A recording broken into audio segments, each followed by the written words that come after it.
के बाद घर से बाहर निकलने से मना कर दिया। लेकिन मैं इन चीज़ों पर बिल्कुल भी विश्वास नहीं करने वाला था, क्योंकि मैंने अभी अपनी ग्रेजुएशन पूरी की थी और ऐसे में मैं इन चीज़ों पर विश्वास करूं ऐसा हो ही नहीं सकता। इसलिए मैंने बहुत बार गांव के लोगों को समझाने की कोशिश की कि ऐसा कुछ नहीं होता, ये बस लोगों की गलतफहमी होती है। अक्सर हार्ट अटैक की वजह से किसी की मौत हो जाना कोई बड़ी बात नहीं होती। बहुत बार दिल में रक्त का थक्का जमकर इंसान मौत के घाट उतर जाता है, जिसे हार्ट अटैक कहते हैं, ना कि कोई भूत प्रेत किसी इंसान को मारता है। लेकिन गांव के लोगों को कहाँ मेरी बातों पर विश्वास होने वाला था। हर बार मेरी बात को नजरअंदाज कर दिया जाता तो मुझे इस चीज़ का बहुत ही बुरा लगा। लेकिन फिर मैंने ठान लिया कि मैं जब तक इस चीज़ को साबित नहीं कर दूंगा तब तक मैं दोबारा उनको इस तरह की कोई भी चीज़ नहीं बोलूंगा। एक बात मुझे अभी भी समझ में नहीं आ रही थी कि गांव वालों के सामने इस चीज़ को साबित करने के लिए मुझे क्या करना चाहिए। बहुत बार सोचने के बाद मैंने फैसला किया कि सूर्यास्त के बाद अगर कोई घर से बाहर नहीं निकल सकता तो मैं वही काम गांव वालों को करके दिखाऊंगा और पूरे गांव को रात को इकट्ठा करूंगा। मैंने सोचा तो यही था, लेकिन फिर दादाजी की तबीयत बिगड़ना हमारे लिए एक और बुरी घटना साबित हो गई। इस बार हम दादाजी को अस्पताल लेकर निकल गए और इसी के चलते गांव में धीरे धीरे उस डैन का खौफ और भी ज्यादा बढ़ने लगा। जहां मैं गांव वालों को समझाने की कोशिश करता तो गांव वाले उल्टा मुझे ही ताना मार के बोलते कि अगर तुम्हारे अंदर हिम्मत है तो सूर्यास्त के बाद एक रात घर से बाहर निकल कर दिखाओ। वैसे तो मैं ये सब करने के लिए तैयार था, लेकिन मेरे घर वाले इस बात को अच्छी तरह से जानते थे कि मैं भूत प्रेत जैसी चीजों पर विश्वास नहीं करता, इसलिए वो मुझे कभी भी घर से बाहर नहीं निकलने देते। उन्होंने मुझे जल्दी ही शहर वापस जाने को बोला ताकि मैं अपनी पढ़ाई पूरी कर सकूं। लेकिन एक तरफ मेरे अंदर गांव के अंदर हो रही इन घटनाओं के पीछे का पर्दा मुझे उठाने की चुल मची हुई थी। लेकिन वो कहते हैं ना, इतनी जल्दी हम कहां किसी चीज की सच्चाई तक पहुंच पाते हैं। जब हम किसी चीज के पीछे हाथ धोकर पड़ते हैं तो वहां तक पहुंचते पहुंचते हमें बहुत वक्त लगाना पड़ता है। लेकिन मुझे नहीं मालूम था कि इस चीज तक पहुंचते पहुंचते मैं इतनी बुरी तरह से फंस जाऊंगा। शुक्रवार की शाम मैंने गांव के एक लड़के से संपर्क किया जिसका नाम मयंक था। अक्सर मयंक कुछ बदमाश लड़कों के साथ रहा करता था जो गैंगस्टर वाले काम करते थे। जब मैंने मयंक से गांव की इस हो रही अजीब सी घटना के बारे में बात की तो वो भी मेरी बात सुनकर हैरान हो गया। उसने बोला, अरे भाई ऐसा कुछ नहीं है, मैं रात में अक्सर अपने कॉलेज के साथ घूमता रहता हूं, लेकिन आज तक मैंने कभी भी इस तरह की घटना को महसूस नहीं किया। हालांकि गांव में मेरा आना जाना रहता है, लेकिन फिर भी ये सब कहने की बातें हैं। मयंक उन लोगों में से था जो अपने पास पिस्तौल रखा करते थे और अपनी कॉलेज में उनकी एक नंबर चलती थी। उसने पिछले साल कॉलेज में नेता बनने का प्रमाण अपने नाम किया था, जिस वजह से उसकी बड़े बड़े लोगों के साथ उठे बैठे रहती थी। लेकिन इन दोनों को कुछ दिनों के लिए छुट्टी आया हुआ था। कॉलेज की छुट्टियों के साथ साथ गांव में एंजॉय करने के लिए 10 से 15 दिन की छुट्टी लेकर आया जा करता था। लेकिन उसके दोस्त अक्सर 2-3 दिन से हमारे गांव में घूमते रहते थे। उसके बाद मैंने मयंक को अपनी इच्छा बताते बोला कि मुझे किसी भी तरह से गांव वालों के सामने इस बात से पर्दा उठाना है कि यहाँ पर कोई भी डैन नहीं रहती। ये तो सब कहने की बातें हैं। यूं ही बातें करते करते अचानक हमारा एक पुराना दोस्त विजेंद्र भी वहां पर पहुंच गया। जब हमने विजेंद्र से ये बात कही तो उसने बोला, भाई सच में हमारे गांव में एक डैन रहती है। दरअसल मेरे चाचा की मौत भी उस डैन की वजह से हुई थी। ये सुनकर मेरे कान खड़े हो गए। फिर उसने बताया कि लगभग 14 साल पहले की बात है जब आदमखोर चुड़ैल ने मेरे चाचा को जान से मार डाला था। इस पर मैंने विजेंद्र से बोला, लेकिन भाई मैंने तो सुना था कि वो डैन हर 25 साल में एक बार आती है। इस पर विजेंद्र ने बताया कि उसका कोई निर्धारित समय नहीं है, वो कभी भी इस गांव में दाखिल दे सकती है। अक्सर वो उस वक्त इस गांव में दाखिल होती है जब अमावस की रात अपनी चरम सीमा पर हो और अमावस की रात के गुजरने के बाद ही वो यहाँ से वापस गुजरती है। तब तक वो लोगों का खून पीती है। उसने मुझे ये भी बताया कि वो एक ऐसी डैन है जो लोगों से भीख मांगती है और अगर उसे कोई कुछ नहीं देता तो बदले में वो उसका खून पी लेती है, और अगर कोई उसे कुछ देता भी है तो भी उसे जिंदा नहीं छोड़ती। अब ये सब सुनने के बाद मैं जोर से हंसते बोला, अरे मयंक भाई आपको भी इसकी बेतुकी बातों पर विश्वास है क्या? मयंक भी मेरे साथ हंस रहा था। हम दोनों इन चीजों का मजाक उड़ाने में कोई कसर नहीं छोड़ रहे थे। इस पर विजेंद्र ने बोला, भाई तुम लोगों को जैसा सोचना है वैसा सोचो, लेकिन मेरे हिसाब से तो तुम लोगों को रात में घर से बाहर नहीं निकलना चाहिए। अगर आप गलती से भी बाहर निकले तो फिर आपका सच्चाई से सामना तो होगा ही, लेकिन आप उस सच्चाई को किसी के सामने जाहिर करने के काबिल नहीं रहोगे। विजेंद्र इतना कहने के बाद वहां से निकल गया। पता नहीं क्यों, लेकिन विजेंद्र ने ये बातें बड़ी गंभीरता के साथ कही थी। शायद उसे हमारी बातें बुरी लग गई थी। उसके जान के बाद मैं और मयंक विजेंद्र पर खूब हंसे, लेकिन हमें क्या मालूम था कि आने वाला खतरा हमारे इंतजार कर रहा है। मैंने मयंक से बोला, भाई हम एक काम करते हैं, अमावस की रात हम गांव वाले सभी लोगों को इकट्ठा करके ये बता देंगे कि भूत डैन जैसी कोई चीज नहीं होती। हम अपने कॉलेज में पढ़ी हुई स्टडी को गांव में जाहिर करने की कोशिश तो कर रहे थे, लेकिन हमारा दाव हम पर उल्टा पड़ जाएगा। ये हमने सोचा तक नहीं था, क्योंकि आने वाला समय हमारे लिए इतना भयानक था कि किसी दुश्मन के साथ भी इतना बुरा ना हो। मुझे और मयंक को अमावस की रात का इंतजार था जो शायद 6 दिन के बाद थी। 6 दिनों तक हमारे लिए अमावस की रात का वेट करना बड़ा ही मुश्किल काम था, लेकिन फिर भी जैसे जैसे समय बीता और आखिर में वो समय आ ही गया जिसका हम बेसब्री से इंतजार कर रहे थे। हमारे गांव के किसी भी आदमी ने हमें ये नहीं बताया था कि वो डैन कहां से आती है और कहां जाती है। उनका मानना था कि इस गांव में एक डैन रहती है और वो हर 25 साल में इस गांव में दाखिला देती है या फिर हर अमावस की रात को गांव में शिकार करती है। जब सालों से अमावस की रात का संजोग बैठा हुआ हो, लेकिन असलियत कुछ और ही थी। जब मैं और मयंक रात को अपने हाथ में एक एक लकड़ी लेकर गांव में पहुंचे तो हमने देखा कि गांव का माहौल बड़ा नॉर्मल लगा। हालांकि हल्की हल्की ठंड में हमारे गांव में रुकना बड़ा ही कठिन लग रहा था, लेकिन हम दोनों कठिनाइयों से पेश आते हुए उस डैन का इंतजार कर रहे थे। हम इस बात को अच्छी तरह से जानते थे कि यहाँ कोई डैन नहीं आने वाली। हम बस मजाक मस्ती में बार बार उसकी बातें करते रहते और यूं ही कब वक्त बीत गया पता ही नहीं चला। फिर रात के लगभग 12 बजे के आसपास अचानक ही हलचल हुई। अब तक मयंक पेड़ के बगल में बैठकर हल्की हल्की नींद ले रहा था, इसलिए मैंने मयंक को जगाते बोला, भाई थोड़ा समझ कर रहो, लगता है गांव में कोई चोर डाकू घुसा है। मैंने मयंक को उस आवाज को सुनने को कहा तो मयंक भाई ने कहा, जरूरी आवाज किसी आदमी की है और गांव के लोग इसे भूत प्रेत समझ लेते हैं। शायद आदमी हर घर में जाकर चोरी करता है और फिर जो इसे रोकता है वो उसे मार डालता है, इसलिए हमें बड़ी सावधानी के साथ इसका सामना करना चाहिए। मयंक ने अपनी जेब में एक पिस्तौल डाल रखी थी, इसलिए वो कभी भी चोर डाकू से सामना कर सकता था। हालांकि मैं इस मामले में थोड़ा कमजोर तो था, लेकिन मैं अपने हट्टे कट्टे शरीर के साथ मयंक भाई का पूरा साथ निभा सकता था। ऐसे में मैंने वही किया जो मयंक भाई ने मुझे बताया था। फिर मयंक ने बताया कि ये आवाज हमारे पीछे से आ रही है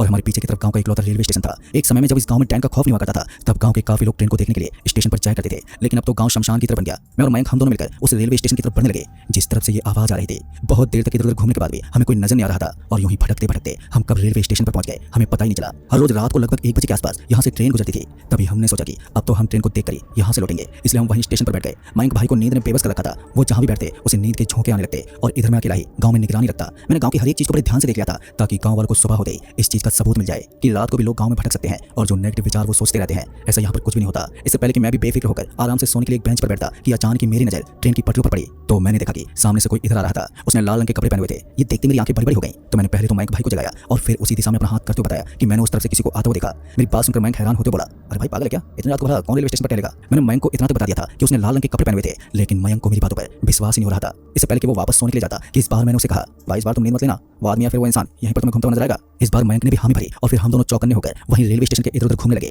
अब तक शायद ट्रेन के आने का भी वक्त हो चुका था, इसलिए हम दोनों ट्रेन को देखने के लिए भी बेताब थे। थोड़ी देर के बाद हमें ट्रेन के हॉर्न की आवाज सुनाई दी और इस आवाज को सुनकर हम दोनों पटरियों से थोड़ी दूर खड़े हो गए और इसी बीच ट्रेन की दोनों हेडलाइट की रोशनी ट्रैक पर पड़ने लगी। तो हमने देखा कि जैसे पटरियों पर ट्रेन की रोशनी दिखाई दी तो उसके साथ ही हमने सामने से किसी लाल रंग वाले इंसान को देखा जो भागता हुआ ट्रेन के सामने आ रहा था। ये सब देखने के बाद हम समझ गए थे कि यहाँ सच में कोई आदमी था। मयंक भी ये देखकर बुरी तरह से डर गया क्योंकि वो जानता था कि ट्रेन इस आदमी से पक्का टकराने वाली है और ये आदमी मौत के घाट पर जाएगा। हमने ट्रेन के सामने हाथ तो दिखाया लेकिन इससे कोई फायदा नहीं होने वाला था। ट्रेन जिस रफ्तार से भागती आ रही थी बिल्कुल उसी रफ्तार से भागते हुए उस शख्स के पास पहुंच गई। वो शख्स हमसे लगभग 200 से 300 मीटर की दूरी पर था, तो ऐसे में हम उसे साफ साफ देख नहीं सकते थे। इसी बीच उस ट्रेन ने उस लाल कपड़े वाले शख्स को एकदम से कुचल दिया। लेकिन हैरान की बात तो ये थी कि ना ही तो उस आदमी के कहीं गिरने की आवाज आई थी और ना ही हमने उसे टकराने के बाद कहीं उड़ते और पड़ते देखा था। हम दोनों हैरानी से उसकी तलाश तो कर रहे थे लेकिन हमें वहाँ अजीब सी बेचैनी महसूस हो रही थी। फिर उसके बाद मैंने अपने साथी मयंक से बोला, भाई मुझे लगता है हमें यहाँ नहीं रुकना चाहिए, हमें यहाँ से निकलना चाहिए। मेरी बात सुनने के बाद मयंक ने बोला, अरे भाई अगर किसी की जान खतरे में हो तो हमें उसे ढूंढकर जल्दी से जल्दी अस्पताल की तरफ रवाना करना चाहिए, वरना क्या पता किसी इंसान की मौत हो जाए। बहुत वक्त तक हमने उस लाल कपड़े वाले शख्स की तलाश की लेकिन ना ही तो कहीं से हमें उसकी आवाज सुनाई दे रही थी और ना ही उसका कोई ठिकाना था। यूं ही इधर उधर घूमते घामते अचानक किसी ने हमें आवाज देते बोला, अरे भाई साहब किसे ढूंढ रहे हो आप। जैसे मैंने इस आवाज को सुना तो मैंने देखा कि वहाँ एक सफेद दाढ़ी वाले अंकल थे जिनके हाथ में एक लंबी सी छड़ी थी और वो हमारी तरफ बड़ी हैरान के साथ देख रहे थे। हमने उन अंकल जी से कहा,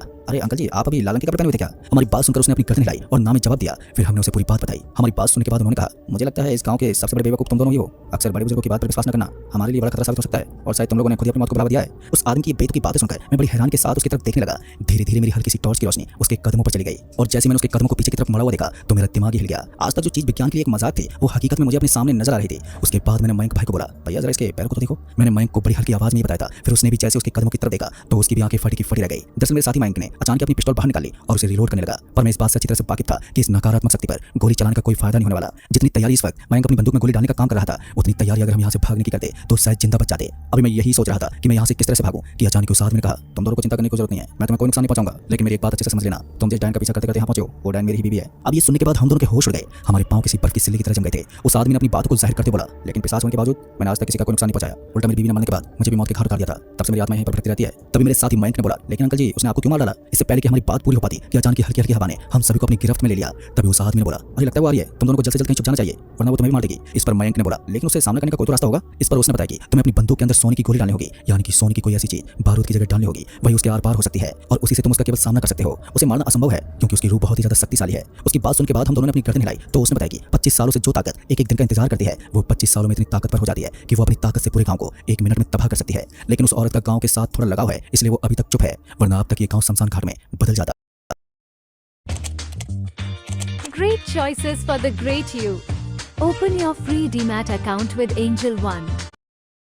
शमशान घाट में बदल जाता। उसके बाद में और मैं वहां से भागते अपने गांव की तरफ आने लगे, पर हमें किसी भी हालत में जल्दी से जल्दी मकान तक पहुंचना था। हम दोनों भी अब उस शैतानी रूह से इतना ज्यादा घबरा चुके थे कि हम अपने शब्दों में बयान नहीं कर सकते थे। हम दोनों ने जितना तेजी से हो सके उतना तेजी से भागना शुरू कर दिया, लेकिन फिर भी हमें ऐसा एहसास होने लगा कि हमारे पीछे कोई आ रहा है। हम बार बार पीछे मुड़कर देखते लेकिन हमें कोई नजर ही नहीं आता। फिर भी हम जिसे देख नहीं पाते हैं उसका हमें एहसास हो ही जाता है। मैंने मयंक से बोला, भैया हमें तेजी से भागना होगा वरना कुछ ही पलों में वो ताकतवर डायन हमारे पास पहुंच जाएगी। हम दोनों भागते भागते अब मयंक के घर के दरवाजे के पास पहुंच गए थे। हम जैसे उसके घर के दरवाजे के पास पहुंचे तो हमने देखा कि वहां पर कोई खड़ा हुआ था जिसके हाथ में एक कटोरा था। मुझे समझते ज्यादा समय नहीं लगा कि ये भीख मांगने वाली औरत कोई और नहीं बल्कि डायन है और इस बार उसने हम दोनों को ही देख लिया था। अब हमारे लिए मुसीबत का पहाड़ खड़ा हो चुका था। हमें समझ में नहीं आ रहा था कि अब हम करें तो करें क्या, क्योंकि हम दोनों के सामने साक्षात हमारी मौत खड़ी थी। उसके बाद मेरे साथी मयंक ने बोला, भाई तू चिंता मत कर, मैंने पहले अपनी बंदूक के अंदर अपने सोने के लॉकेट को तोड़कर डाल दिया था जो इस बंदूक के अंदर एकदम फिट बैठ गया था, इसलिए हम दोनों आराम से बच जाएंगे। उसकी बात सुनकर मेरी जान में जान आ गई। उसके बाद उसने अपनी गन उठाई और उस डायन की तरफ तान दी, लेकिन उस औरत के चेहरे पर हल्की सी मुस्कान थी। उसके बाद जैसे मयंक ने गोली चलाई तो वहां धुआं धुआं हो गया। वो औरत एक बार जोर से चिल्लाई और उसके बाद हम दोनों भागते हुए कमरे के अंदर घुस गए और हमने अंदर से पूरे मकान को लॉक कर लिया। हमें लगा कि अब हम दोनों सही सलामत है। आधे घंटे तक तो सब कुछ एकदम सही सलामत रहा, लेकिन उसके बाद जोरदार आंधी और तूफान ने कोहराम मचाना शुरू कर दिया। लेकिन अच्छी बात यह थी कि वो रात आसानी से बीत गई और हमें कोई भी नुकसान नहीं हुआ। फिर उसके बाद दिन होने पर हमने इस घटना के बारे में सभी गांव वालों को बता दिया, लेकिन बदले में हमें गांव वालों से डांट सुनने को मिली क्योंकि सब जानते थे कि हमने उस डायन को क्रोधित कर दिया है और अब वो हमारे गांव को पूरी तरह से खत्म कर देगी। गांव वाले इसी बात से खौफ खाकर धीरे धीरे गांव को छोड़ना शुरू कर दिया और सिर्फ कुछ ही दिनों में वो गांव खंडर के रूप में तब्दील हो गया। दोस्तों हमने भी उस गांव को हमेशा के लिए अलविदा कह दिया, लेकिन आज भी एक बात समझ में नहीं आती है कि उसका पति उन पटरियों पर क्यों भटकता है और उस औरत की आत्मा गांव में क्यों भटकती है और आखिर क्यों उस औरत ने अपने ही पति को मार डाला। ये सब एक रहस्य बनकर रह गया है। तो दोस्तों इस कहानी में बस इतना ही। कहानी आपको पसंद आई हो तो वीडियो को लाइक शेयर कमेंट जरूर कर दें। तो मैं आपका दोस्त राजकुमार जल्द ही मिलूंगा ऐसी एक और भूतिया कहानी के साथ। तब तक के लिए बाय एंड टेक केयर। दोस्तों आज मैं काफ़ी दिनों के बाद वापस अपने घर लौट रहा था। सरकारी नौकरी की वजह से मुझे घर से दूर ही शिफ्ट होना पड़ा और कुछ दिनों से मैं वहीं पर सेटल था। कल का दिन रविवार का था और उसके साथ ही साथ मैं 2 दिन की छुट्टियां लेने वाला था, जिस वजह से मैं अपने परिवार के साथ थोड़ा समय बिताना चाहता था। मैं